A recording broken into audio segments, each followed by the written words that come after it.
You're listening to Whispers of War.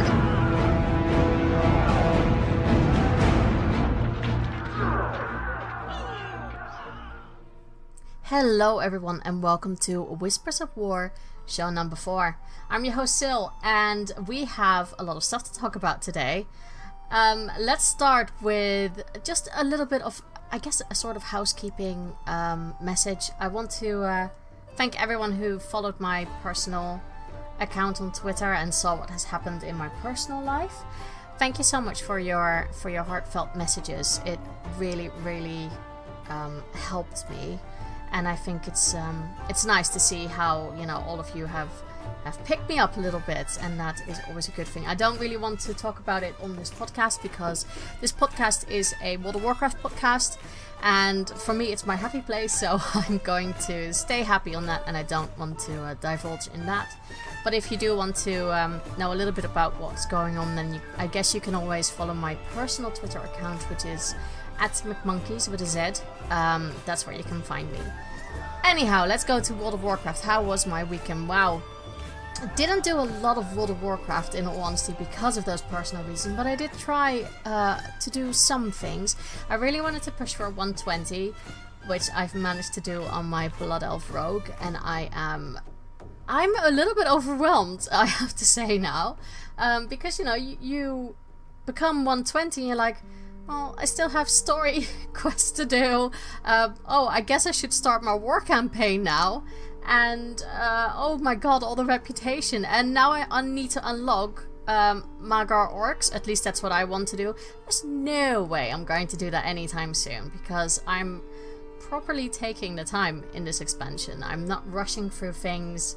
And I'm mostly just exploring everything in World of Warcraft at the moment, and I'm having a real blast, so I'm enjoying that. So I dinged 120 this week, and it was on my my rogue, on the horde side, my blood elf, and I'm starting to enjoy her more and more. I'm actually quite happy that I chose for the blood elf, even though a part of me now thinks maybe I should try another class just to see what they're like. I'm very tempted to play Demon Hunter. Some of you have convinced me to try it out. So I rolled a Blood Elf Demon Hunter. No offense to the Night Elves, I want to focus more on Horde. Sorry. So yeah, a Blood Elf Demon Hunter. I think she looks really cool, because that's the most important thing about your character, of course, how they look. Not how they play. Still thinking about the Paladin. I am very tempted to tank, especially at the beginning of an expansion when, you know, going into dungeons. I almost want to positively think and say, well, people are much more forgiving at the beginning of an expansion, aren't they? But we will see. Maybe I should just do it a few times on my rogue. That being said, being 120 is a little bit overwhelming, because I have no idea what I really should be doing, and I use quotation marks here because there is no really right or wrong way, I guess, unless you want to play this game the most optimum way you can when it comes to your time and effort. But I'm not like that. I faffing game. I just, you know, like I said, I explore a lot now just to discover little things, and it makes me happy at this point in time. I'm sure for all the hardcore raiders out there who are probably already screaming their heads off and just going, well, you probably don't even listen to this podcast. You probably listen to like Convert to Raid or The Instance or something that's much more hardcore than mine. But, you know, for me, I just felt a little bit like, oh, I don't know what to do now. Oh, it's so overwhelming. Oh, look, there's this Alliance Hunter that needs to be leveled. Let's see what the Alliance side is doing. So that's what I really did. In all fairness, I did start the war campaign, but then, you know, everything is gated behind Rep. And I don't really feel like doing world quests at the moment. I just don't want to do it. I'd rather just continue the story in Vol'dun, because that's where I am finalizing everything else. I say finalizing, I'm halfway through Vol'dun.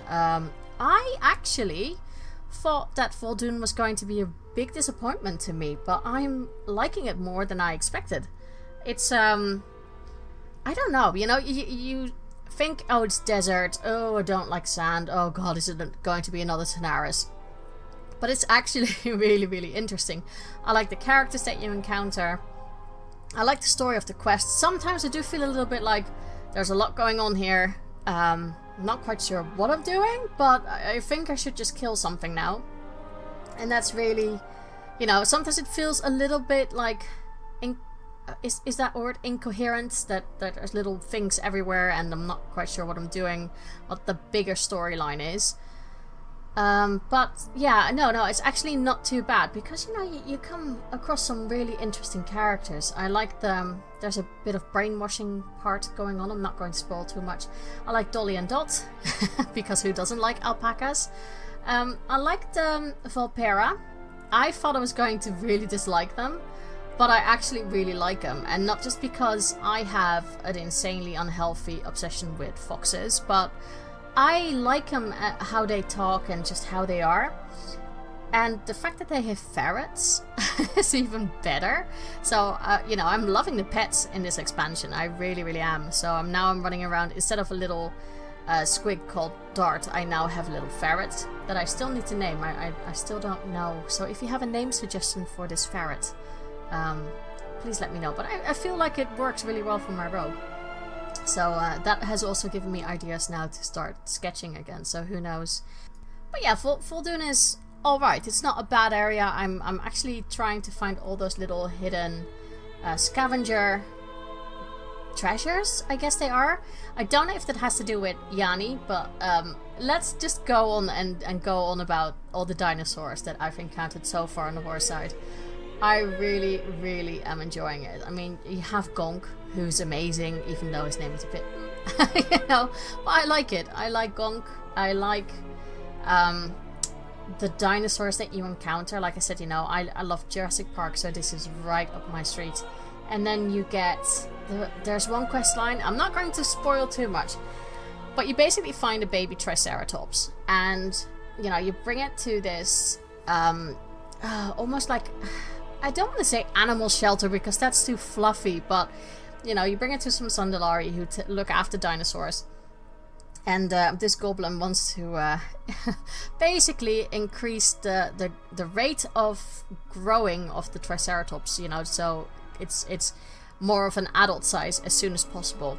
That doesn't go exactly, because it's a goblin, it doesn't go exactly how it should be going.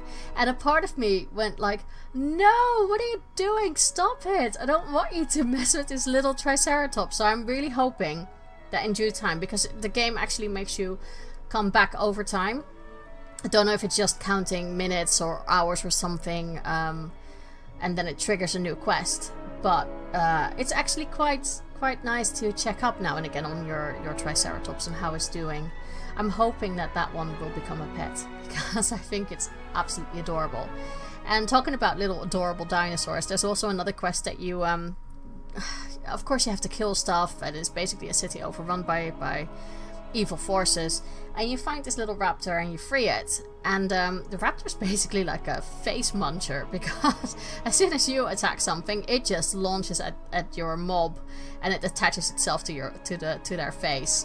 And I just love that, and I really wanted that as a pet, and that it would do that now and again, but that had me laughing. That was really, really cute. And I don't know, maybe I'm a very sick individual saying, oh, I think it's so incredibly cute to see a raptor just munch someone's face off. But, you know, that's how my brain works. So, yeah, no, I think it's really, really satisfying seeing all these dinosaurs. And then, of course, you have Yanni the Trash Raptor, as everyone has started calling her. I guess we're calling her a female. But yeah, every time there's some trash things that you can click on, or at least like a, you know, that shiny outline of, oh, I can click on this, what can I do? And then there's another Loa basically, and I don't really know, I think it's from Shiny Trinkets or something, the Loa of Shiny Trinkets, I don't know, or rubbish or trash, but it's basically a dinosaur who likes trinkets. So that's why I started to click on all those things that you can collect in Voldoon, because I don't know if it is for Yanni, but we shall see.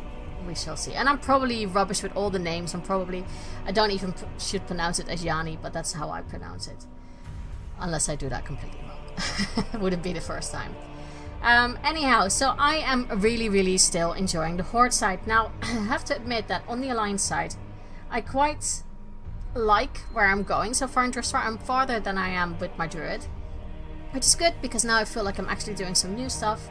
I still think Hunter is not easy mode, but it's definitely, I feel, a little bit more in control than I did with the Druid, so that's good. I'm not really afraid to tackle any mobs that are rares or, you know, any quest that might have to be done with 2 or 3 people. Me and Ducky, we can handle it. So we are doing that now. We're running around in Drustvar. I love the atmosphere. Really love it. Very dark.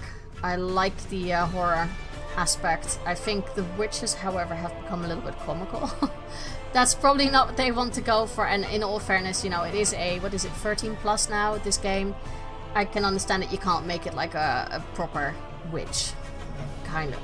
Here, what's a proper witch nowadays? But you know, you want the ones you see in real horror movies that you're like, okay, this is really creepy.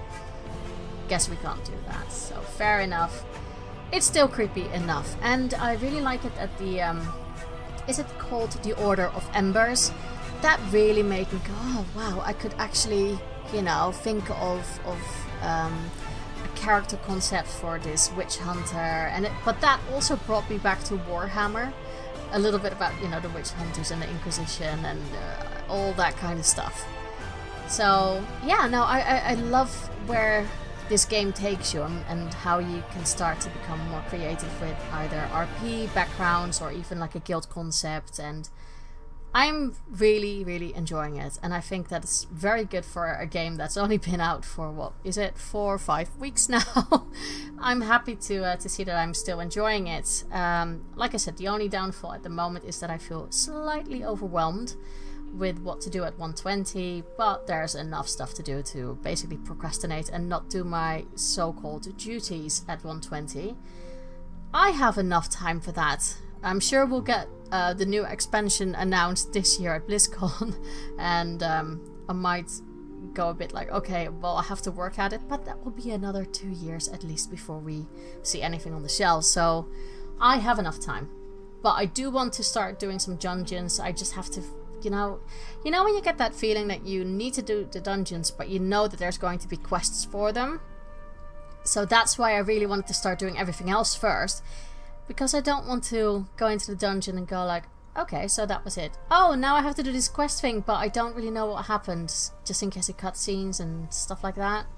Yeah. So, have to finish my questing first.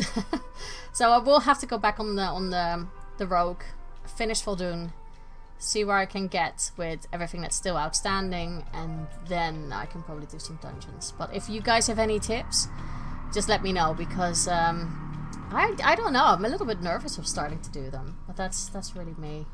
I don't know. Anyhow, if you want to start exploring a little bit, and this is only on the Alliance side that I've really explored things and went like, oh, this is really cool. Not saying there's nothing on the Horde side, but you know, these two just jumped out at me. I was running around, actually as Horde, in an Alliance area to set up my first base. And I found this white unicorn, and I thought, okay, that's interesting. You're not a mob, but you are named. And I think it was the Guardian of the Lake. I click on it and I sit on it, and I can ride a little bit. And I thought, this is really cool. I really want a unicorn mount now. So, yeah, I might have to go back to Legion stuff and start grinding rep again to get those caches for the mounts. I still didn't get that damn fox mount, so I have to get back to that, I guess. Maybe I'll just park a tomb there and do something. I don't know. What do you guys do when you want those old things? Do you wait until you get into a lull again and try then, or do you keep at it now? I don't know what to do. And also, if you go into Drustvar, you know that when you go to that first town where everyone is frozen, well, if you turn to, instead of going to the town to the right, if you go to the left, you see like a white deer running around there, which immediately made me feel of Princess Mononoke with what is it, the Guardian of the Forest kind of thing. So this deer has a hearthstone that you can set there. That was already interesting. And then one night when I was leveling, I thought, oh yeah, I'll need to go past. And I thought, what is that? I see the white deer, but what is that walking next to it? And there's actually a female doe. And she looks like she's made out of stars in the night. She's shimmering. And that's, I just thought that was so cool that he actually has a secret, maybe mate, I guess, that you can only see at night. But yeah, I think she was called the Keeper of Secrets. I'm not entirely sure if that was it, or the Forest Secrets, something like that. I'm probably making shit up now, but yeah, go there and just have a look. That makes me really wonder, like, almost like with Pokemon, if you go at night, do you see other animals pop up than you would normally do during the day? That would be cool. I would love to see stuff like that. Also, like, season-wise, that you can only see certain things during seasons or festivals, or yeah. I'm surprised, and I'm very happy that Blizzard has put something like that in there. But let's get back to where we were. This is all my rambling, a whole 50 minutes of what I've been doing in World of Warcraft this week, so quite a lot actually. And of course, I wasn't the only one who is playing a lot in World of Warcraft. I had an amazing interview with the lovely Thom from the Blue Recluse, and you can hear all about what he's up to in World of Warcraft and his findings. So I will catch you on the flip side. So with me today, we're starting to complete the set, as I like to say, as I said before the interview. I have another amazing guest, and this voice will be recognized. I think you have many, many voices. That's your talent, isn't it? I have the lovely Thom from the Blue Recluse. You're too kind, Syl, as always. And yeah, it's great to be back on a podcast hosted by yourself, because I know you took a little break from your kind of podcasting career, but I knew you'd be back. I was like, she'll be back, because once you start podcasting, you do go through these phases where you get a bit burnt out and you kind of have to maybe pull away from it. But you're back, and I'm really happy to be here today. Oh, thank you. I think was it you who immediately messaged me on Twitter and said, I knew you would be back. Yeah, I knew it. I mean, of course you'd come back. You couldn't stay away forever. I love podcasting too much. That's probably it. Yeah. But with that, of course, I have to get my favorite podcasters on, which is, of course, you and the guys from the Blue Recluse, because, it's the best, I think, personally, the best WoW podcast around, or the Blizzard podcast, I should say. That is some much more than high praise. Some high praise indeed. I'm glad you said, because you said you, and then you said and the other guys. But I'm glad you added that in, because that would have caused a lot of friction between me and the other guys at the Blue Recluse. That's true, but everyone will get their limelight, Last 2 weeks it was Marty, now it's you. You've almost got the set. Almost. We'll complete the set. I'm sure we will. So, Thom, for those, just like with Marty, who lived under a rock and don't know who you are, explain to everyone who you are. Yeah, so as Syl said, my name is Thom. I live in Northern Ireland, if you couldn't tell by the accent. And I wouldn't say I'm a veteran podcaster, because I would say I've only been doing it 4.5 years, and I think that's still, I would still call myself a podcasting baby, but my initial project was the Blue Recluse. Mm-hmm. I'm still doing that to this day and enjoying it very much after all this time. And like you say, there with Marty and Michael, and it's a hell of a lot of fun just sitting down every week with people you trust and people you just connect with, talking about something you feel really passionate about. And I feel like just having that opportunity to do that, it just is like an extension of like the games that we play as well. And it's something that I just really couldn't imagine that not being a part of my life now, because it has been for so long. And we recently, kind of on top of that, we started up a new podcast called Nerd This. I don't know if you've had a chance to listen to it yet, but we're not yet. We're kind of covering everything in the realm of nerd, from video games, obviously, to TV shows, movies, books, comic books, but really anything that kind of gets you nerdy, because that's something that we've maybe talked about, that the word nerd and what that actually covers, because you can be nerdy about anything. There's people nerdy about sports, and the whole kind of fascination about people's passion and what makes them nerdy.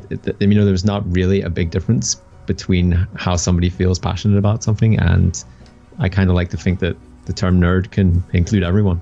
Yeah, absolutely. No, that's a really good way of putting it. How is it? Is it the same? Is it 3 guys again talking about all things nerdy, or is it? Yeah, so we were kind of taking a bit of approach that a lot of subjects we're going to take that it's something that can be kind of revisited. Again, it's not just going to be like the news, although we might cover certain things that happen, like events or movies that come out, but we kind of want it as something that we can just talk about a certain subject. Like in our opening issue, we're calling them issues because we thought that would be cool. Going with the kind of the comic book theme, we kind of took Pokemon Go, and yeah, we talked a little bit about, how that game plays out. We also talked about, stories of how we were out in the world, and just kind of little physical and almost psychological elements to that as well, which plays out. And I feel like we've taken just that whole aspect of nerd and just kind of turning it around a little and kind of capturing the back end of that, if that makes sense. Yeah, absolutely. That sounds really cool. I like that. So, just going back, because I know you guys from the Blue Recluse, I know, and Marty has said this last time in the podcast, that you are very talented with your voices, because you do a lot of the sound bites, don't you? Yeah, our show used to be fairly littered with segment sounders, which we've kind of pulled away from now because we host on Twitch, and it's a little bit more complicated if you're streaming live, and you kind of want to make things as easy as possible. You don't want too many things to go wrong. Don't want too many fires to put out.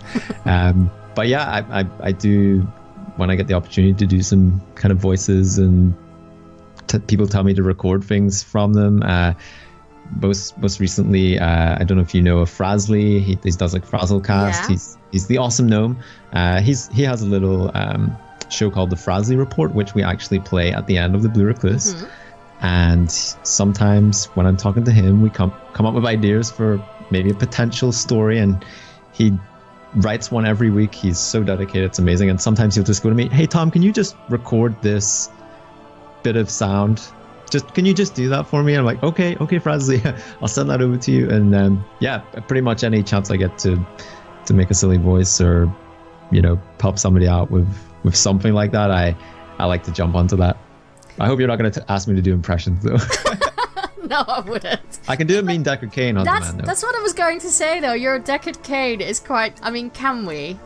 Yes, stay a while and listen.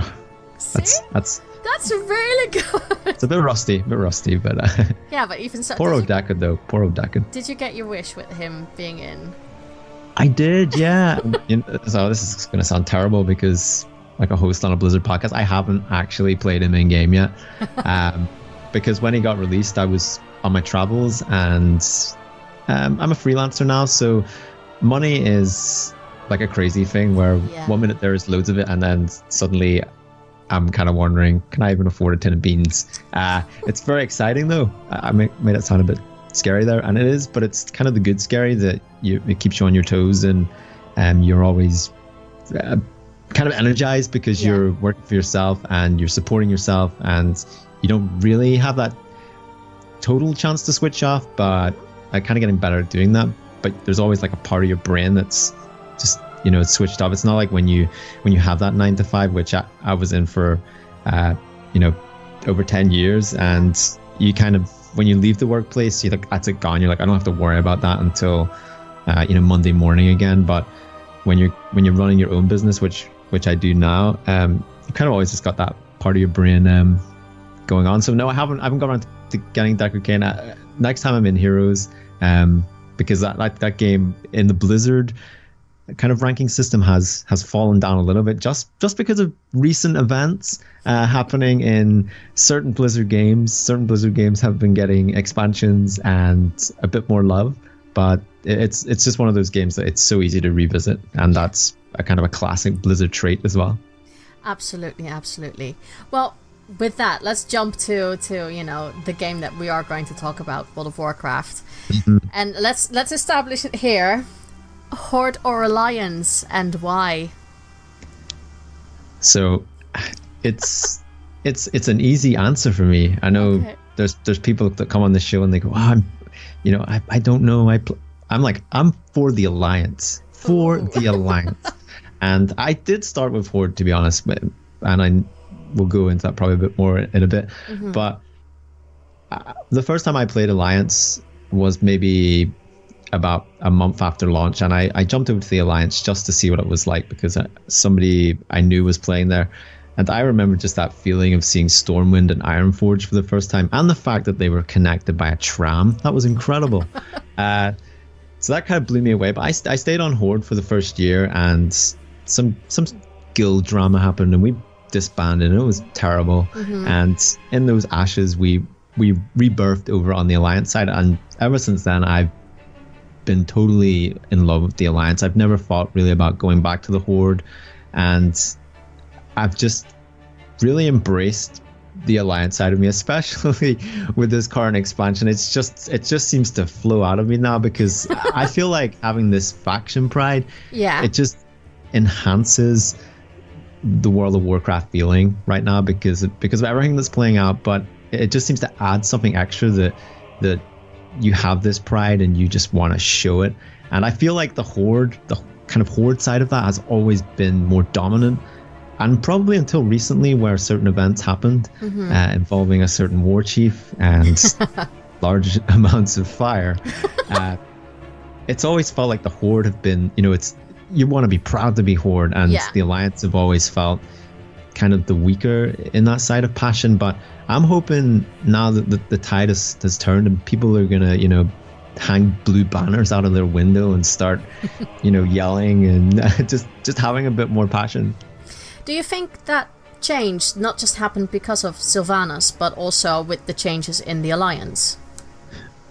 Yeah, I think so. I mean, in Legion, we kicked off with a pretty, gut-wrenching moment for the Alliance, with their king falling, and, having Anduin then have to, finally step up to this position that he's been being shaped for over the, several expansions now.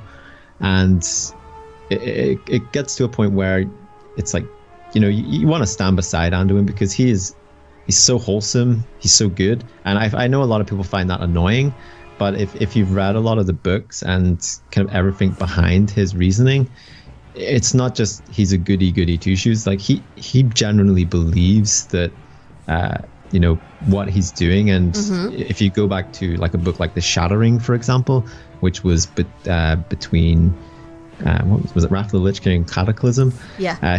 He has a lot of connections with Jaina and Thrall, and even like Bane Bloodhoof, for example.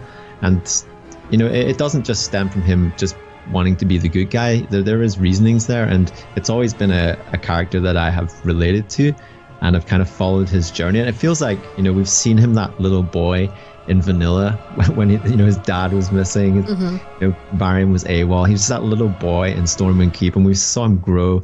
And now, like the first time you saw that Battle for Azeroth cinematic, you just saw how much he'd grown when he put that like wolf helmet on. It's like, oh my goodness, the development in this character, that is somebody you want to get behind. That's someone you'd be proud to call king. That's someone you'd be proud to call your leader, Horde. Proud to. You want to be proud of your leader. You know what? We had a hot moment with Vol'jin for like an hour, and then it all just went down. Yeah. I still feel bereft from that, but yeah.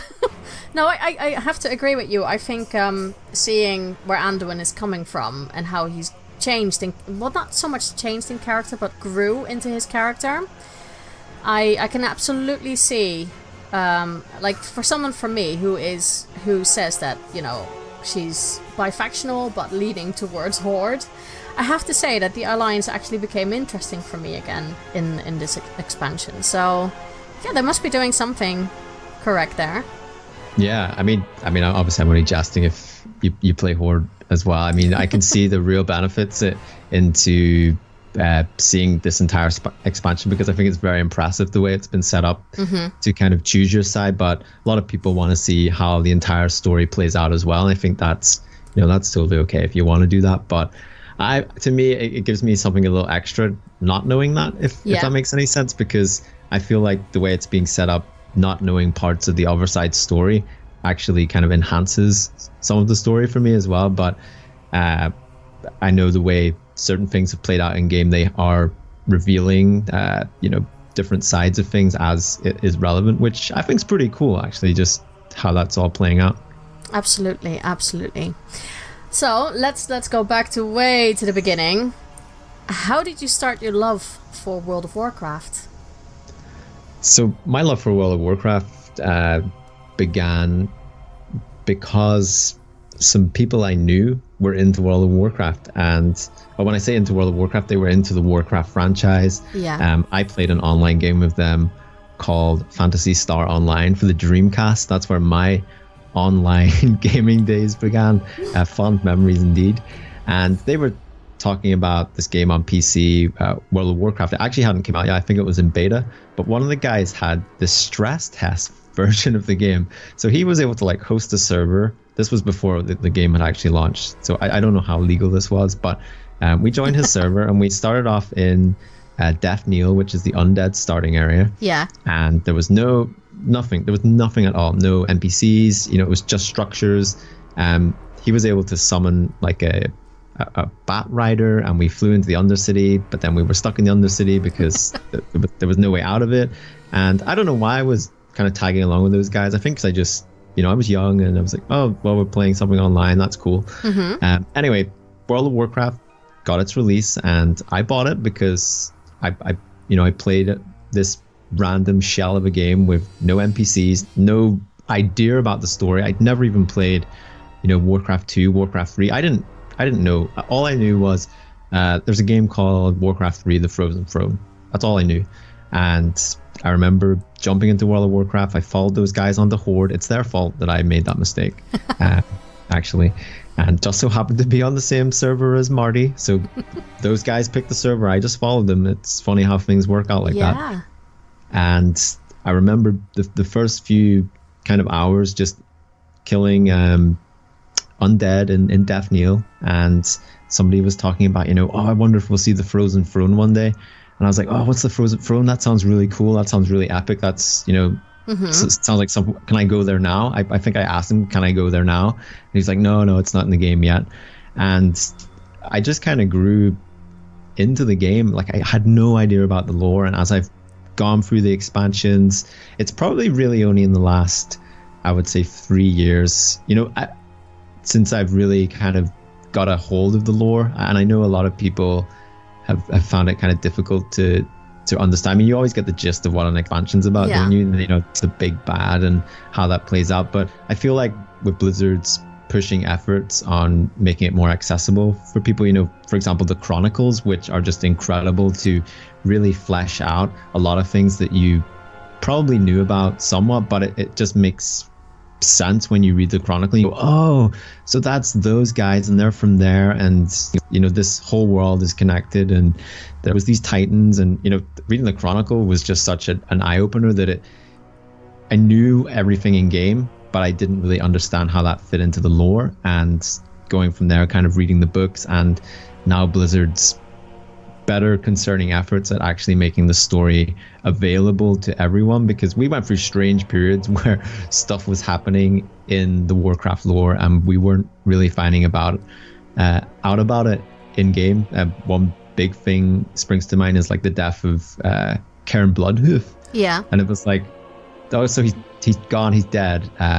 But there was nothing ever happened in game, and it was covered in a book, The Shattering, actually. Mm-hmm. And stuff like that was really weird, and it generated a bit of a disconnect. But now, I mean, it's a total U-turn, and this expansion in particular, my goodness, they have really done such a great job of covering every angle and just giving little nods to things in game and then expanding upon them in the kind of lore outside of the game, which I think, to me, has worked very well and is probably a big reason why this expansion has kicked off in such a positive light, in my opinion. Yeah, absolutely. I guess you could say that they found the balance now, finally, because in the beginning you really had to read the books if you wanted to understand what led up to the expansion. And I think this time it's not, detrimental if you haven't read any of the books. No, it's not. I mean, they released, for example, in the collector's edition, there was a couple of novellas in there as well. And I'm actually reading the Good War at the minute, which is the Horde perspective to the leading up to the burning of Teldrassil.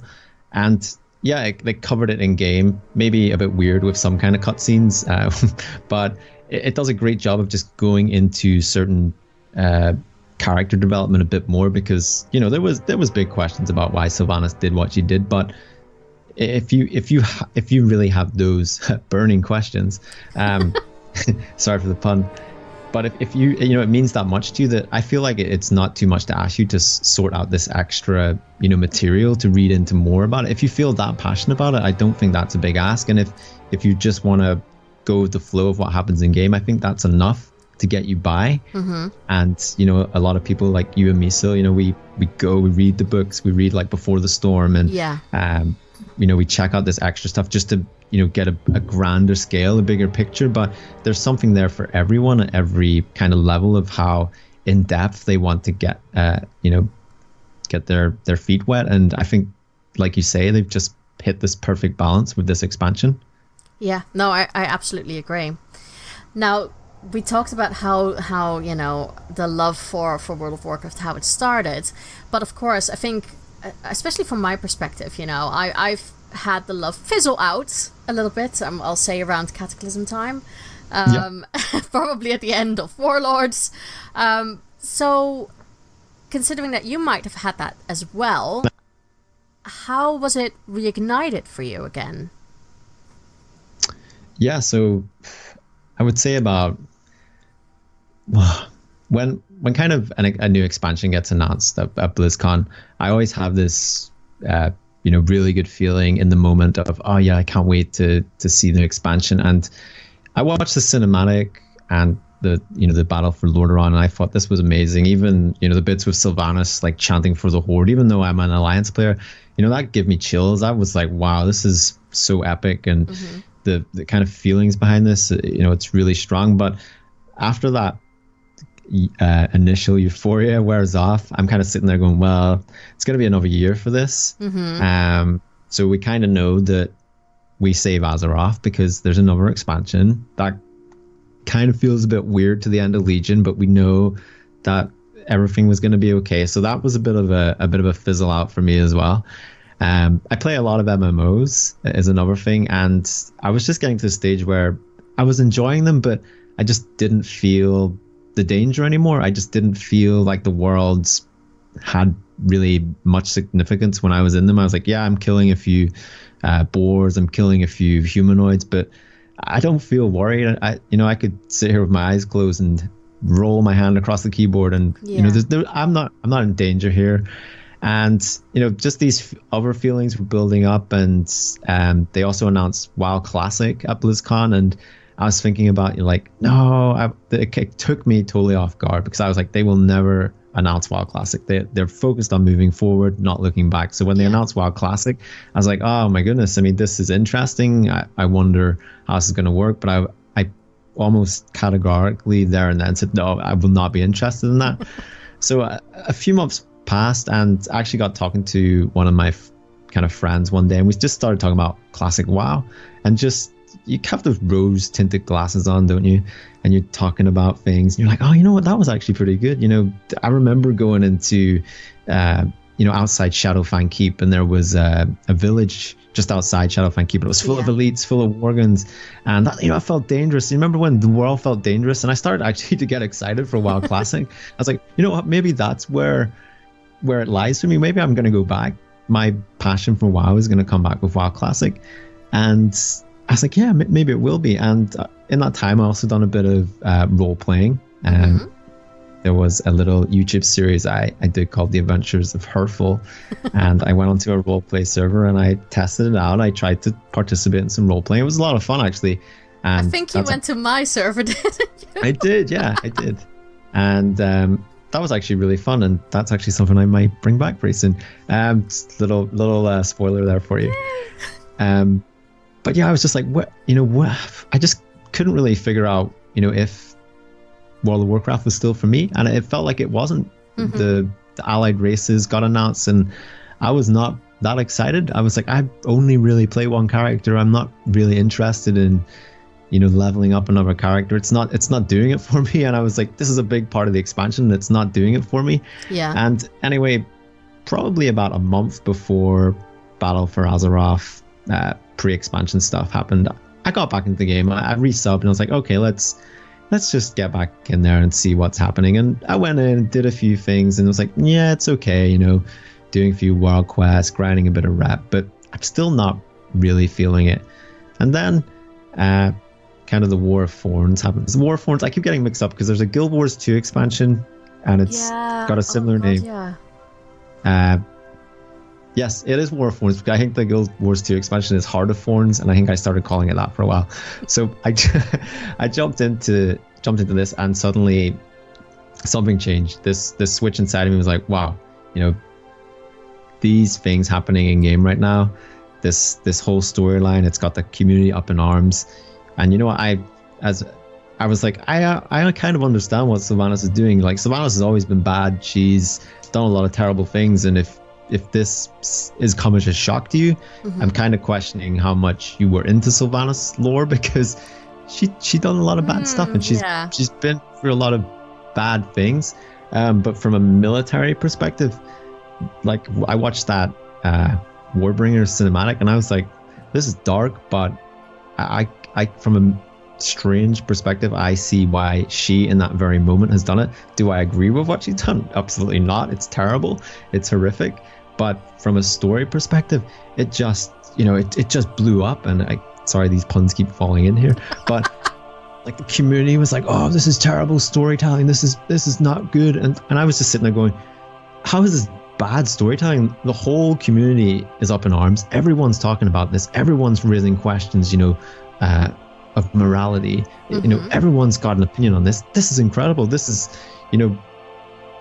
wow. I'm just kind of lost for words, just how it just came forward, and everyone is talking about this. And while the events in game, from a gameplay perspective, I don't think they were incredible. They weren't great.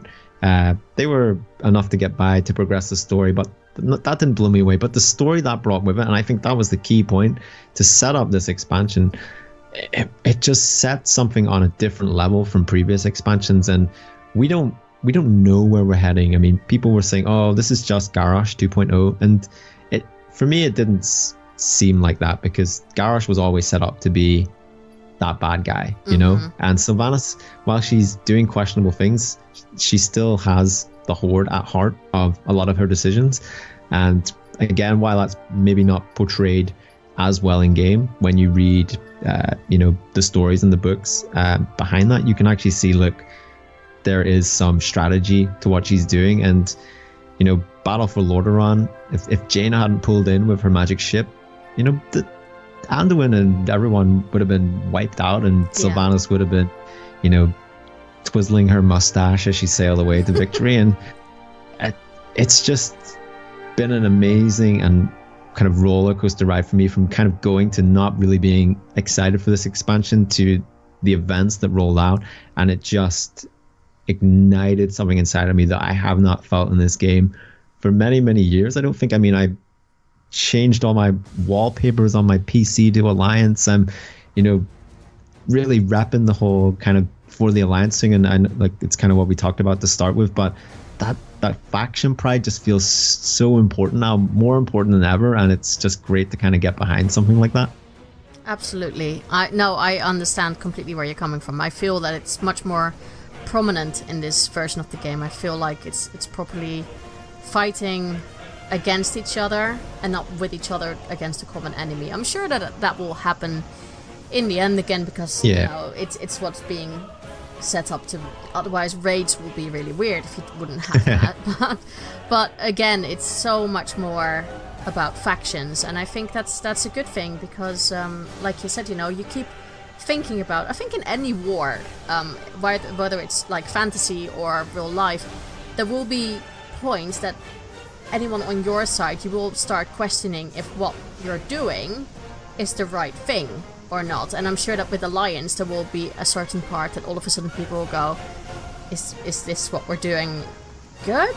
Or is it I think those debatable? questions are always kind of already being asked, but maybe not from that direct perspective, because like when the Horde attack like Darkshore, there's a question of, you know, like Malfurion and Tyrande, like what is kind of their setup here with their defense of their city. It seemed pretty lackluster, and you can also look at the perspective of Anduin maybe being naive to kind of fall into certain traps as well. I mean, the battle for Lordaeron is another thing, but you could sit here and be really critical and be like, oh, you know, this is silly, this doesn't make sense. But if you look at any story too closely, if you get that magnifying glass out and kind of scrutinize every single moment in a story, like, you're going to find plot holes everywhere. Yeah, and absolutely. I kind of just like to take the perspective of, I love Warcraft, I love the characters in it, I like to just let Blizzard tell us a story, and I embrace that story. And, you know, it would be hard for me to like not enjoy a story that they tell, because I'm so invested in that world. And, you know, it's their story to tell, and I'm just here for the ride. Yeah, no, I completely agree with you. And I think they did what they've done for, not just for you, but I think for a lot of players, that they have reignited that love for Warcraft again. So it will be interesting to see where we're going with the story. Yeah, I mean, it feels like uncharted territory as well, because the foundations of Warcraft is, you know, humans against orcs. It is that war, but the more I think about it over expansions, like we kind of always have had that big bad. And to be honest, I've mainly been quite an advocate of us always maybe having that big bad to keep our attention on, because it felt like when we went to Warlords of Draenor, that when we weren't really sure of what the big bad was, that it felt really disjointed and all over the place. But in Battle for Azeroth, it actually feels different. The fact that we don't know the big bad, and that we're thinking right now, you know, it's Horde versus Alliance, and we're focusing on that, I feel like that is enough right now, as the potential threat of whatever it might be emerges in the background as well. But this war, this fight, this is going to be ongoing because of actions of you know, what has happened leading up to this, and that's going to be interesting for them to tell two stories and entangle them together as well. Absolutely, just see where the ripples will stop and what will happen. No, I completely agree. So let's go with all the things that you are really impressed with. So what are you most impressed with in Battle for Azeroth? So I know it's like common terminology for a lot of people to say best expansion ever when an expansion gets launched. I'm not going to say that. But one thing I have noticed is the initial kind of leveling process, and I think it's always something Blizzard have done well. That there's no denying that when you go into an expansion, the leveling process, it's always been fun. It's always been enjoyable. You know, there's some witty quests there, some memorable characters that you get introduced to. But I feel like something is leveled up a bit more in Battle for Azeroth, because I usually go through the levels. I'm maybe on the last level and I'm doing those last few quests. I'm like, you know what, I'm ready to be level cap. I'm ready to be done doing the quests. And this time I hit 120 and I have so many quests still to do. And the fact that I still don't know the full story so far in Battle for Azeroth has got me going like, I could have done another 10 levels actually. I could have just kept on going. And there's this real sense of exploration that I think they've slowly introduced since kind of Mists of Pandaria, and since then, you know, with like your treasures and, you know, exploring a bit more. But in Battle for Azeroth, it seems a bit more fleshed out now. I mean, you can go off the beaten path, and there maybe is a quest, and you're like, oh, this is not tied to anything. This is just a random kind of one-off, two-off quest. And that stuff's cool because it kind of encourages you to, you know, to go off the path once in a while. And for a long time in expansions, Cataclysm in particular, it was, you know, you picked up a quest, you completed the quest hub, you went to the next quest hub, you completed that, and you progressed the zone through there. And while it was enjoyable, it lacked something. And with Battle for Azeroth, you can choose where you start, and you could do that in Legion. But you can almost just go off the path sometimes. You can find some treasure, you can find a rare, and you can maybe find a quest. And I feel like it's encouraging people just to do that a bit more. And if you're playing with war mode on as well, it's just like I said before, I miss the danger. Yeah. And war mode has brought in this presence of, you know, I'm never quite safe. I've always got to keep my wits about me. I always keep my health topped up. I'm looking around me when I'm fighting a pack of mobs. I'm always checking the map to see if there's a bounty up for some horde players, just to be aware of where they are. And it's just this excitement in the world for me now. And I mean, I used to play on a PvP server, and I transferred to a PvE server eventually, and I felt like it was more relaxed, you know, because I just want to quest. I don't want to. PvP servers just felt, you know, it felt a bit pointless because there was no reward for it. Most of the time, you know, there was no real point to it. It was just either you ganked somebody, you outnumbered somebody, or you killed them on low health, or you know, you're miles higher than them and you killed lobies or something like that. It just didn't feel good. I mean, you had your occasional city raids, which were fun, but there was just no substance to it. But now with how this expansion is set up, with the faction pride, with kind of the story, with everything piled onto that, the war mode feels really good, and it feels really exciting to be out questing in the world, and you see some horde, and you know, it's like, oh, there's horde, where are they going? Are they going to attack? And I'm really enjoying that. And me and my girlfriend Amanda, we leveled up with war mode on completely. We didn't turn it off. Oh, and wow. We had some good encounters with somebody. Some kind of high levels came in and took us on, and we gave as good as we got, and we had some good kills. We had some kind of treachery bestowed upon us, but it was all part of the story. And even though we were maybe in situations where we were like, oh, this is put a bit of a thorn in our side for doing this quest, we were like, well, you know what, let's head over here, let's head over to this couple of quests over here, maybe we can do this. And you know, it was just about finding that alternative, and there was always something to do. It wasn't like we were kind of corpse camped and we couldn't go anywhere. It was like, you know what, this is war, you gotta, you know, make a sacrifice. Let's go somewhere else. Let's, you know, make those decisions. And I found that actually quite fun to do. That's really cool. I'm really happy to hear that. I switch in and out of war mode, I guess, now and again. Then again, I play a rogue, so. Oh, I feel like you should be in it permanently. You rogues are just, you know, you don't need. I feel like you should have war mode on permanently, because you can just stealth. You know, if you don't want to PvP, you just have to stealth everywhere. You have to walk really slowly, but yeah, you guys are always sneaking about. It's very true. It's very true. Now let's go to something that's a little bit less. So what are you least impressed with in the new expansion pack? So that could be, you know, maybe least impressed, or something that you wish maybe they worked on a little bit, or has not really reaped its potential yet. This was probably the hardest question, or the question I have hardest time with, because I'm somebody that's always very positive about everything. So I was like, well, what is the least impressed thing I am? And you know what? Still, it's the same thing in every expansion. It's the fact that I worked so hard the previous expansion to have this beautiful transmog. It's looking so good. It's looking on point. And then, you know, we hit the new zones, and then suddenly you're giving me a green item that's better than this. You know, it's better than Ashbringer, or it's better than Truth Guard. It's like, that makes no sense. And now I have to change, and now I look ridiculous, and now Horde are killing me, and I look ridiculous. You know, it's not the fact that Horde are killing me, it's the fact that my shoulders don't match my boots, and the Horde have just killed me. I mean, do you know how embarrassing that is? Do you know what shame I brought to the Alliance? But yeah, I mean that's probably it for me, because it's just kind of looking a bit silly while you're leveling, and then once you hit the level cap and you kind of get the rest of the armor to match out, and then you start spending ridiculous money on transmog, because you can't level, you can't go to the transmog guy every time you get a new item and change it, because you would just go through so much money, and you seem to get like a better item, you know, every half an hour when you're playing anyway. So it's a bit weird going from that, you know, you look so epic, you worked a whole 2 years on some really nice transmog, and then it's gone. But yeah, you hit the level cap, and then you kind of try and make your transmog better again, but you're still getting upgrades, so it feels a bit weird. You kind of have to go through this kind of weird phase where you're like, oh, I have to accept that I'm just not going to look that good for a while.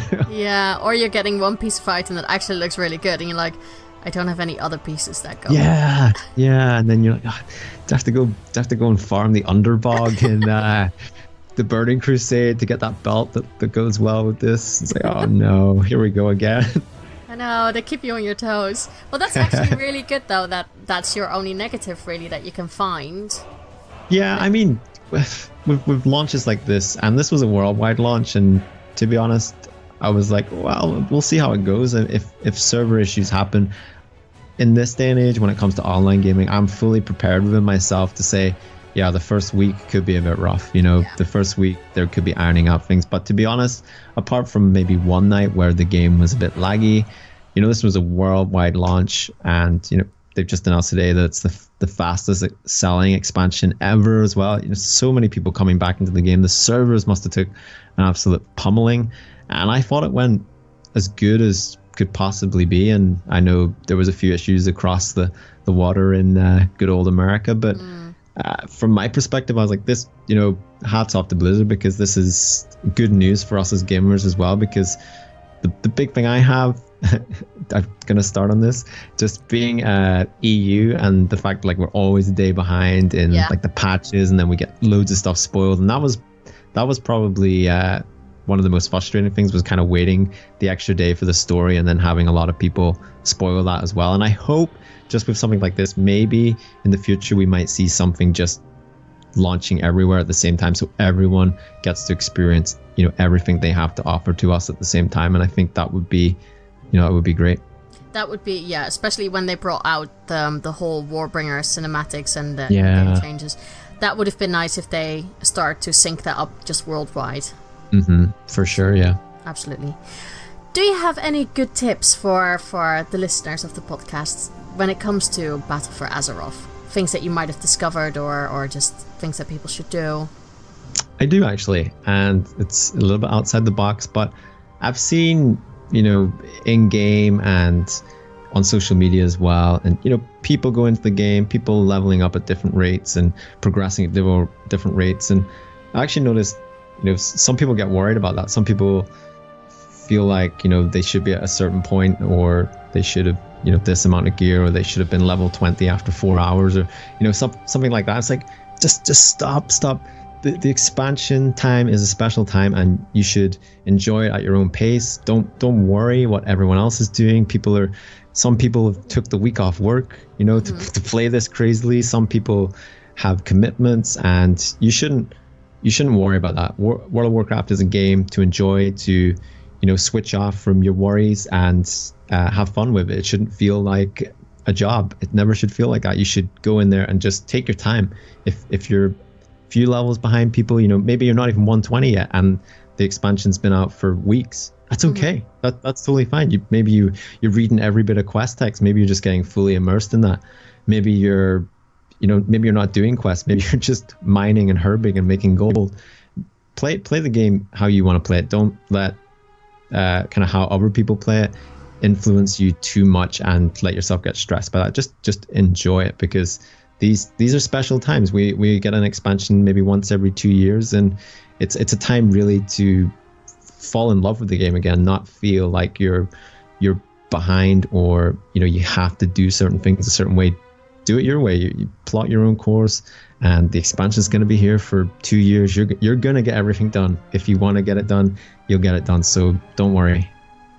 I like that. That's actually really good, because coming from my perspective, I mean, at the moment of this recording, I am still not 120, and you do get that feeling that people say, "Oh yeah, we're doing this, and we're going on Mythic now," and I'm just like, what? I'm just still leveling. You feel that pressure, but actually, when you hear that, you're absolutely right. I think it's a week or 2, 3, 4, 5. It doesn't really matter in the long run if you want to be a bit slower and just do things your own way. Yeah, I mean, I know what you mean, especially if you're in a guild as well, and you kind of get people going, oh, looking for 2 more from Mythic, and you do kind of feel, I think, maybe not even knowing, you're like, oh, I can't do this yet, and if only I was a bit higher or I had the gear. But you know what, it's there to be enjoyed, and just do things at your own rate, and you don't have to worry about that. Yeah, sure, maybe raiding has started and you're not quite ready, but usually if you're in a guild, and a supportive guild, people will help you out if you need to get to a certain place as well. And I'm just like, what, I'm just gonna go back to doing some questing and finish off the quest, do the story. I'm picking herbs, I'm picking mines up, and I'm just just embracing kind of the zones that have been given to us and just taking it all in, and just stopping sometimes while in game just to look around and be like, wow, this zone is beautiful, the music here is incredible, look at the name of this NPC, that's hilarious. Or it's just little things like that there, because you can just miss stuff when you're rushing and trying to, you're too focused on the where you got to be, and you don't enjoy everything around that. And I feel like Blizzard have really built a special opening zones with this expansion that because I feel like there was worry that Battle for Azeroth was a rushed expansion, so to speak. And you heard the horror stories in beta that stuff isn't finished, and you're gonna get bugs here and there, but I'm pretty blown away, to be honest, by everything that's come out so far. And I think it is easy to say things like that when something's just launched, because it's the honeymoon period, and we're all excited and we're all riding on cloud nine, and when the dust settles, we'll be able to evaluate the content as it actually is. But right now you got to ride that cloud, right? Just enjoy it and don't worry about everyone else. Absolutely. So you are firmly set into the Warcraft community, but what has it meant to you? Yeah, so this is a really good question, because I know you had Marty on a previous episode, and he kind of talked about how it kind of led to a lot of real life situations, became friends in real life. We have meetups in real life, and I'm not going to go into that because I won't steal Marty's thunder for that. So if you want to hear about that, you go listen to the Marty episode. But I'm going to focus more on my experiences through social media. And to me, this has been a lot of lessons have been learned within myself, because when we started this podcast, we came from listening to big shows like The Instance and Convert to Raid, and probably like a majority of people that started Warcraft or Blizzard podcasts, you came from listening to those shows, and you were like, I want my space to talk about things as well, because it's just I don't know, there's something so good about doing that. And it's, like I said earlier, it's an extension to the game, and it just feels good to keep talking about a game. It's almost as good as playing it, because when you can't play the game, if you can talk about it, it just seems as good. And it did make me kind of realize a lot of things when I first got into that community, that it's easy to feel like, oh, you're alone because you're trying to work on your little podcast, you're trying to promote your podcast. And one thing we learned after a while was, if we want to talk to somebody, if we wanted a guest, if we wanted an interview, we just were like, we'll just ask that person. We'll just, say, hey, you're in the community, would you like to come on our show? And we've never had a situation where somebody has said, no, I would never come on your show. Everyone has always been like, wow, that would be such an honor to come onto your show. And one of the first people we ever actually asked to come on the show was Stone, who does the WoW challenges. And he had sent us an email. He was trying to promote WoW challenges, and Marty was like, why don't we just ask him to come on the show as a guest? And I was like, yeah, that's actually a really good idea. And we did. And we probably don't have enough guests on the show, I would say, is something, because you have to arrange time zones, and we've got an American on the show. It's all his fault, really. But no, it's just something I've always found with this community, that everyone is so open to connecting with what you're doing. And we've had this conversation we're having right now is because we had that very conversation. So we're like, do you want to come on our show? And you're like, yeah, you want to come on my show? It's like, yeah, absolutely. So we can just sit and talk about Blizzard games or talk about Warcraft. Yeah. And it's just been incredible. I mean, I remember listening to your show, and you had I would call him a very young Taliesin and Evital, but before they've kind of reached their dizzying heights right now. I know. And I remember listening to that, and I was like, oh my god, so this is like one of the best interviews. Like, it was one of my favorite episodes you'd ever done. And I was like, I want to reach out to these guys as well, because they seem really fun. And we did that, and then we had Taliesin on the show, and then we kind of became friends with them. We ended up randomly being on holiday in the same place in Mallorca, and we met up and had beer and stuff. It was really random, but it's just this amazing place where you have to kind of go out of your comfort zone sometimes, and that's what it's made me do. It's made me go, you know what, I can go out of my comfort zone and maybe ask this person, hey, do you want to come on, you know, my project, my show? And every time it's been yes, and then you almost feel like you're making a new friend, and it's just incredible to be part of something like that, and to know that there's kind of people out there that just kind of thrive and want to connect with you and just want to geek out with you, and you know, it's a really nice feeling to have. Yeah, absolutely. And you know, I think the friendships that have formed are just amazing.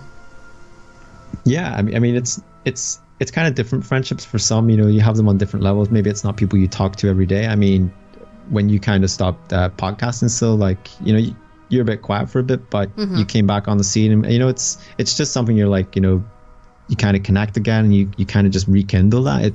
It's I don't know, you know, some friendships in your life you need to, you know, maintain them, check in with people, but I feel like with the community it's kind of always there, and you kind of know who you can you know, maybe you're like, oh, I need a guest at last minute for my show, and you just know who sometimes you can turn to and be like, hey, because I know you filled in for us a few times, Syl, and you know, it is like a big family, really, isn't it? And you know, I would encourage people, especially if they're, you know, maybe they're new to starting out podcasting. I was just, if you listen to podcasts and you like somebody you listen to, definitely reach out to them and ask them if you know, do they want to be on your show, or just connect with them like that there, because it seems a bit scary, and like I say, you're putting yourself out of your comfort zone, but you start to realize that, you know, you can actually get what maybe you want if you ask for, and you don't be afraid to do that all the time. And it really developed me as a person to, you know, come out of my shell a bit, because I went through kind of high school and everything like that, painfully shy. Like, if you would have traveled back in time right now and told high school me you would be sitting on podcasts every week talking, like, I had real like conscious issues about my voice and everything like that, and I couldn't imagine doing this right now. But it's just, like I say, it's really, really good to be part of, and it just has this little warm feeling inside of me that to be part of it. And it's just something that keeps on growing, and there's always somebody starting some project, and it's really good to, you know, see somebody doing that, and, you know, throw them a support, you know, throw them a like or a retweet, or, you know, even small things like that there, just to you know, encourage people. I feel like, you know, there's always people out there doing that in this community, and it is really refreshing. Absolutely. Yeah, I completely agree with you. Absolutely. So let's go to the I would almost say like a little bit of the question of the whole role, because this is very broad, but, you know, for those that have not listened before, so the Whisper in Whispers of War, that could be anything. So something that you want to, maybe like a bit of fairy crafting, or things that you're hoping that might happen in game. So Thom, what would be your Whisper? Okay, so my Whisper is, and I just want to disclaimer here, that there's going to be no old gods in Battle for Azeroth. If you watch Taliesin and Nevatal, you will know that there's definitely no old gods happening in Battle for Azeroth. But saying that, imagine if N'Zoth does appear, and N'Zoth is supposed to be like unfathomably huge. Like, I don't even know really how big he is supposed to be, but I'm gonna say that in a future patch, maybe, I don't know, a couple of patches time, we're gonna get N'Zoth the Zone, because he's so big. You know, he's not just gonna be a single boss encounter. He's gonna be like, think of the spine of Deathwing, but it's gonna be a whole zone. There's gonna be quests, and we're gonna have to kind of, you know, chip at this guy from every single angle. You know, we're gonna have to go up from his toes to his brain, you know, just everywhere. We're gonna have to take him down, you know, because he's so big, he's so vast. I feel like he's gonna be an actual zone that we're gonna quest on. We're gonna be questing on his tentacles. You're gonna be doing world quests on N'Zoth's tentacles. It sounds really dirty in a way. I don't know. It wasn't supposed to. But I'm sorry. I lowered the tone. No. It's old gods. Old gods have tentacles, right? We see them all the time in game. Not per se in Battle for Azeroth, but we've seen them before, so... Yeah, you're gonna be grinding rep with the Tentacles of N'Zoth. That's gonna be a new faction as well. Just imagine the toys, Sil. Just imagine the toys God. you can unlock. That is actually okay. Yeah, my mind is going somewhere completely else now. So let's quickly move on. I actually like that whisper. That's really, really cool. So Thom, we've come to the end of the interview. Okay. Where can all the listeners find you and all your endeavors? So the best place to find the Blue Recluse, which is the weekly Blizzard podcast I do with Marty and Michael, head on over to thebluerecluse.eu. You can find all our episodes and social media and stuff like that to get in touch with us. And our recently launched podcast, Nerd This. If you head over to Nerd This Podcast on social media, and the website may be up right now, I'm not too sure, nerdthispodcast.com. You may get a coming soon message. If it's not, I don't know, blame the web guy. That's Marty. But I'm the social media guy, and we're on social media pretty much everywhere. So you can find us, Nerd This Podcast. Thank you so much. And, you know, with anything, if people want to contact you to be on your show, they should just send you Oh, yeah. Yep. Send us a tweet, send us a Facebook, send us an email. You know, just reach out, say hello. We always have a spare stool to pull up in the Blue Recluse to talk about Blizzard games. Oh, perfect. Right. Thank you very much for your interview. Thank you very much for having me. And like I say again, so good for you to be back. Absolutely. Thank you. I hope you guys enjoyed that interview I had with Thom. I certainly enjoyed having it. And I will post the links to all the websites and the Twitter handles in the show notes, which you can find at the end of the podcast, of course. I will link it. But let's go to the topic of the week, which is, have you ever fallen out of love with World of Warcraft, and what reignited that joy in WoW again for you? Now, I've asked this also on some Facebook communities, but I promised the people that I would only use their first names. Again, if I butcher any first names, I'm really sorry, but that's how I roll, I guess. So Kalma said, what is this out of love you speak of? In all seriousness, that has never once happened to me. The only time I've ever even been unsubbed was for 2 weeks when my account got hacked and I was waiting for an authenticator. They told me to. And even when I was sick in a nursing home for 8 months because of things due to my disability, I was fiending for WoW big time. I cannot relate, even though I do see how other people can. It's just never happened to me. And that's really cool. I think that's really good that, you know, you really are so passionate about this game that you never fall out of love. So that's, I guess, a really good thing. So good that, you know, there are people out there who never experienced this. Jessica said, I usually take breaks. Sometimes I'm not feeling it, but my love for it is still there. Fair enough. I think we've all done that. I certainly have taken some breaks. Otherwise I would have had that statue by now, but no, I had to take breaks. So I guess, you know, it's a healthy way sometimes. If you're not enjoying it, then why pay money for a subscription? Just leave it as it is for a little bit. Lisa said, I started playing around the Burning Crusade expansion. I was a hardcore UO player. I think that's Ultima Online, isn't it? And all our guildies were starting to change games, so I figured it was worth a try, and have been playing it ever since. I quit around Pandaria. Life got busy, and the gameplay with that expansion just didn't interest me. I was at a house party with some people, and two guys in the corner were talking about their new garrisons, or towns in WoW. I got onto the conversation, and they were saying how the garrison was a completely customizable town just for you, and I was thinking, cool. Just like Ultima Online had customizable houses, which was something I loved about that game. So I went out and got the new X-Pack. Not exactly what I was expecting, but different enough to pique my interest again and get me back into playing regularly. You will always see that, don't you? That there are some things that just pull you back in, small things, and in this instance it was the garrisons. I think that actually pulled a lot of people in because there was so much about player housing that people wanted. And then we sort of got it, and then we got the class order halls. Now we have nothing. So I'm wondering if we'll ever get like our own player housing. That will be an interesting change. Maybe BlizzCon this year will announce that. We shall see, I guess. Sen said, I played vanilla for 1 week and hated it with a passion bigger than the Burning Legion. I loathed it. I loathed my, at the time, boyfriend for making me play it, but never actually playing it with me. So I quit and refused to consider playing it again until Legion. A friend of mine bought it for me after begging me, and now boyfriend to play with him and his family. I begrudgingly accepted. Then I played a demon hunter, a druid, and a hunter. And now I am hooked. Now the boyfriend plays with me all the time and helps to explain the things I get confused on, instead of leaving me to my own devices with no explanation. I got a boyfriend upgrade and a computer upgrade, and now it's fun for me. Only thing is now that the boyfriend doesn't like PvP, and I'm a raging murder beast out for a lion's blood.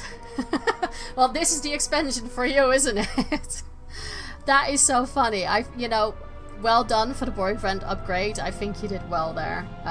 Because that's the thing. When someone tries to get you into a game, but then basically gets you in and that's it. They basically let you hang there and suffer a bit with, well, I don't know what to do now. It's not a good thing. That's not how you keep people, You can't just say, oh yeah, come play with me, and then you don't actually play with them. That's not fun for anyone. So well done also for the computer upgrade. I think most of us needed that for this new expansion as well. But yeah, I like that raging murder beast. That is cool. So yeah, horde player. I can't be but, a little bit like for the horde at this point in time. Quickly, let's move on before all the alliance players start hating me. Marita said, I fell out at the end of Wrath and didn't pay attention at all to anything WoW related. Then one beautiful day my brother asked me if I'd seen the preview and cinematic for Cataclysm yet. I was like, Kata, what are you on about? He showed me on YouTube and I completely freaked, resubbed and never looked back. I have my breaks from time to time, but I still love it just as much. That's really, really cool. I think Kata was one of those, turning points for a lot of people that they were like, what are you doing to Old World? What's happening? So now I completely get where you're coming from. Lev said, 21 out of 36 mage towers done in Legion. I'll be damned if I don't show them off this expansion. Fair enough. I don't think I got anything. I completely failed on the mage tower. I am not a good player at all, so I congratulate you on that. Well done. 21. Oh my god.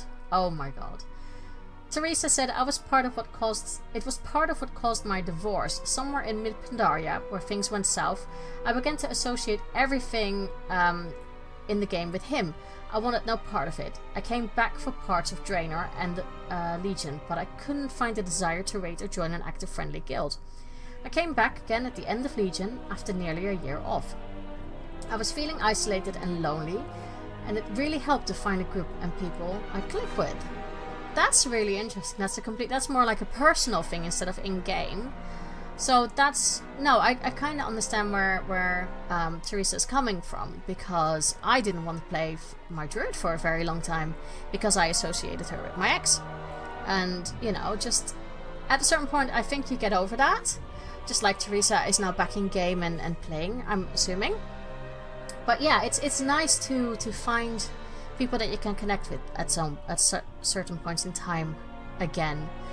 So having a good guild does help a lot with that. And yeah, I'm sorry you had to go through that, because it's not a very nice thing to go through. But at least, you got some nice guildies now, I hope, and people you can connect with again. Lisa said, in the early days of Cataclysm, the guild I was in suffered from major drama. As in, two sides clashed and I got stuck in the middle because I always tried to mediate. I didn't side with anyone at all because I could see points on both sides of the conflict, and it ended up with the guild falling apart, and about 70% of them made me feel like it was my fault. So that kind of took the fun out of it for a good while. At about the time of Siege of Orgrimmar was released, I got back in again, did a faction change and haven't looked back. Bonded with the boyfriend over it and found a group of people I really like to hang out with. Many of them game far more hardcore than me, but I've tagged along. Oh, I'm happy that at least it ended really well, but you see that a lot, isn't it? That like guild drama causes people to just quit for a while and just not want to associate with anything anymore. So I'm curious how you switched, if you went to Alliance or Horde, but I'm happy that, you know, fresh starts, sometimes that really does work. That's what I did. I went Horde for a while. I still am, just because I felt I want to see a different game, I want to experience a different side. I've been playing Alliance for so long now. Let's see Horde side. So I'm still jump on Alliance, as everyone knows, and I'm still enjoying both sides, but you know, I still enjoy Horde a little bit more. Stephanie said, I've been playing since vanilla. I usually play a good 6 months of each expansion pack to check it out and then quit again. I like to see how the game has evolved. And that is something really funny, because I actually watched some of the videos and I compared like the video of the Siege of Orgrimmar, if we're staying with that, to how the videos are now and what a difference it is. And I actually showed it to my boyfriend, and I think he thought there was a big difference in that. So, you know, it's really good to see where the game is going towards and how it has evolved. Even just the graphics, but, you know, the story as well. Miss Killian said, I'm struggling with BFA right now. I loved Legion. I felt engaged and compelled to play during Legion. BFA wins. Questing, story, cinematics, world generation, and war mode. BFA cons, world quest mechanics are a terrible way to engage in the world. Busy work. Yeah, I understand where you're coming from, absolutely. Hopefully we'll get a little bit of tweaking now and again. I mean, the game is just out. I think it's at 4 weeks, but it's actually 2. So there will be time for them to adjust certain little things like group quests for world quests. I would like that back, please. That would be really nice. But yeah, I think that's fair enough. Derek said, honestly, if it was not for this new expansion, I may have not come back for a while. So, you know, hearing that, I think Battle for Azeroth did something really, really well. Don't know where it went wrong with Legion then. Maybe, I don't know, maybe the Mage Tower broke everyone. I have no idea. But, yeah, I think for me, Legion was interesting, but I didn't have much with the story, if I'm honestly, you know, it's not my thing. I'm not really into the whole Fel and all those the stories about the Burning Legion.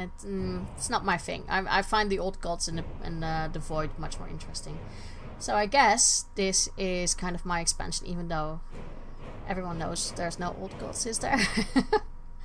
And Summer Dawn said, pandas. I don't know if that was the thing that made you fall out of love or in love with the game, but I think pandas have been very controversial either way.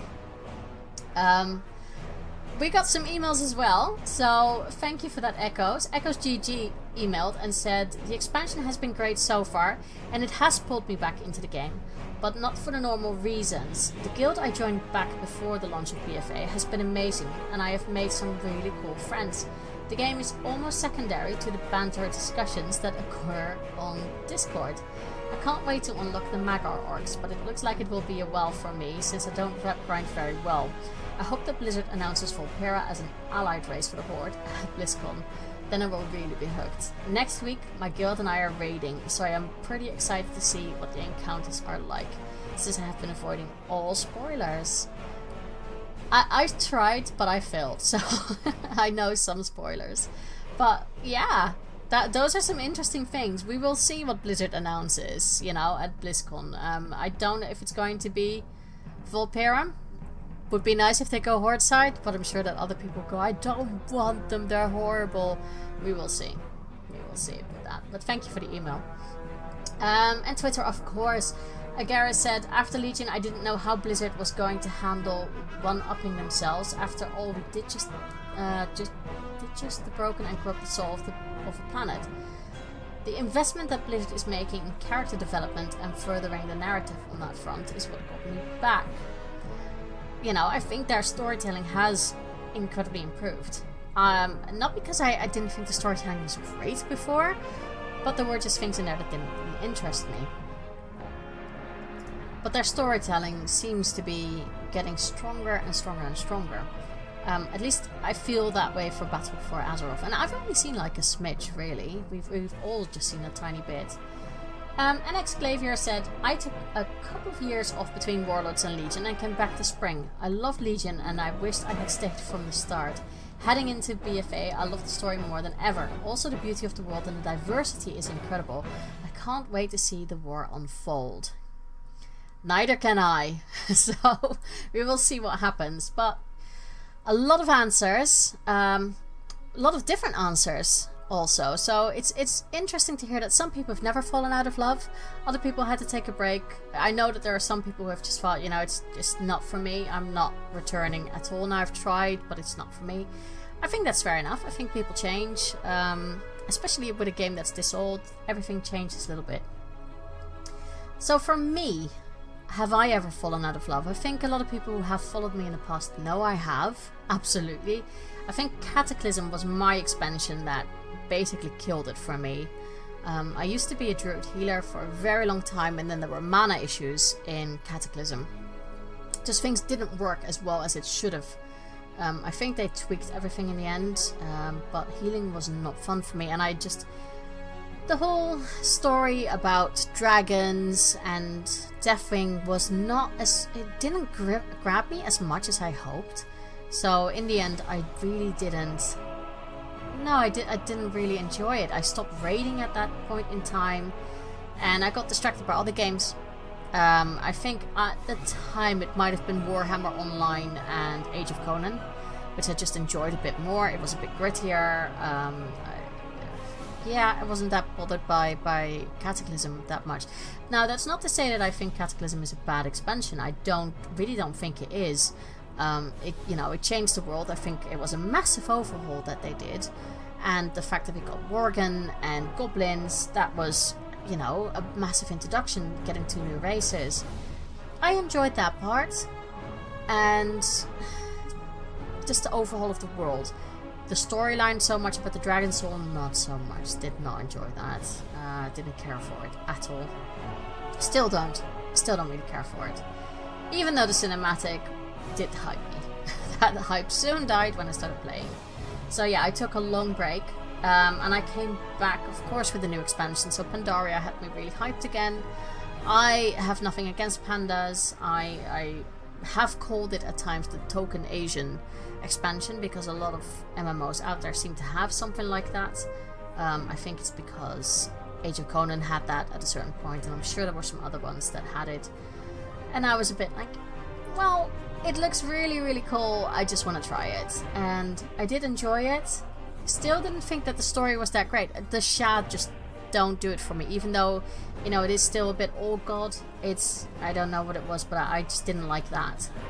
Maybe it was also because of Siege of Orgrimmar. It just took too damn long before we got anything. But Legion was the one expansion that really grabbed me just by, it grabbed me by the balls, and that was it. I enjoyed it. There were, of course, at the end of an expansion, you're a little bit like, don't know if I still want to... I think it's time for something new. But, everyone knows how much I'm gushing about BFA. I love it. I love indeed the diversity and just how beautiful the game is. There's so much to discover and see. And I like that. I liked what Blizzard has done with this expansion. But we shall see where we are in 2 years' time from now. Hopefully it won't be another Siege of Orgrimmar, like forever. So yeah, I think Warlords was also one of those points that made me go a little bit like, look for other games. Which there's nothing wrong with. I've always said, you can be a fan of World of Warcraft, but still play other games, because it makes you more critical of the game, and you see the good points, but also the points that they can work at. And I think Blizzard has certainly done that. I think they start to listen much more to their player base. I hope. And, take things on board. While still, making their own decisions, of course. So that is really it for today. Thank you again for, sticking around for such a long time, for listening to the show and downloading. I really, really appreciate it. I want to give a big shout out to, everyone who's retweeted and dumped my link everywhere and promoting it, especially, the guys from the Blue Recluse. Taliesin and Evitel for, you know, promoting the podcast on their YouTube. I think when I saw it, it was actually quite funny because I was in game and I was doing that raptor quest with the face-eating raptor, and my friend Fasha whispered me and said, "So have you seen the latest video of Taliesin and Evitel yet?" Now it's like, no, I'm looking at it now on my second monitor. I'm listening to it and watching it. She was like, "Oh, alright."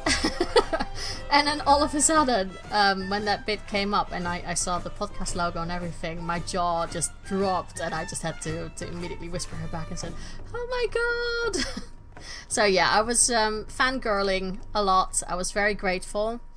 And I can say to you guys that I am talking to them now to get them back on the podcast to have a second interview. So that would be really, really nice. It won't be for a while, but we are in talks. So I have many more amazing guests though in the time before and after. So you will hear many, many more voices on this podcast. At least that's what I'm aiming for. I have lots of people planned to make an appearance on the show. Of course, if you want to be an amazing guest, and you know, all you need is, at this point in time, Skype. If I find a better way of recording, please let me know. I know people do it over Discord. No idea how you guys do that, but yeah, let me know. So all you need is Skype, a microphone, semi-decent microphone, please, and 30 minutes of your time, maybe an hour, depending how much you have to tell me. And if you have a certain subject or a topic you would like to talk about, we can certainly do that. That's not a problem at all. And yeah, that's it. Just you know, send me an email. You can do that to whispersofwarpodcast@gmail.com. You can tweet me at whispers_of_war. Or you can go to my personal account if you'd rather do that, at McMonkeys with a Z. Go to Podbean, whispersofwar.podbean.com. And I think then you've basically, you know, tried everything to get in touch with me. It shouldn't be that difficult. But yes, don't feel intimidated. Just come on the show, have a chat. That's all you need to do. Just talk. Now for next week, the topic is going to be a little bit, I'm not going to say controversial, because you guys have heard me talk about this several times now. But it's all about your opinion on the gender roles and the motivation behind some of the lore characters. Now, I want to know what you think of all the women in the Warbringer videos. But not just the women in the videos, but also it almost feels like we have a little bit of a surge of more female characters in the story for Battle for Azeroth. What's your opinion on that? Is that good or is it bad? Have they taken it too far now? What's your opinion? And do you think there is something like a morally grey Sylvanas? You know, what the motivation? Why do characters do the things they do? Do you think it is alright? Do you think some of it is a bit far-fetched? You know, Rastakan and some of the decisions he makes. What do you think about their motivation? So let me know. I know it's not the easiest topic, but it could be really, really interesting. So if you just have something to say about them, the women that you see in the Warbringer videos or in the lore now, let me know about that. Or if you think, you know, I want to say something about the motivation, why characters do a certain thing they do in game, and what you think is morally grey. We can discuss that to no end. Let me know by sending an email, a tweet, or, you know, I don't know, pigeon, whatever. If your pigeon can find my house here and doesn't get eaten by my cat, we can do that as well. So guys, thank you again for everything. Thank you for all your support. I really appreciate it, and have a lovely time in Azeroth. Bye!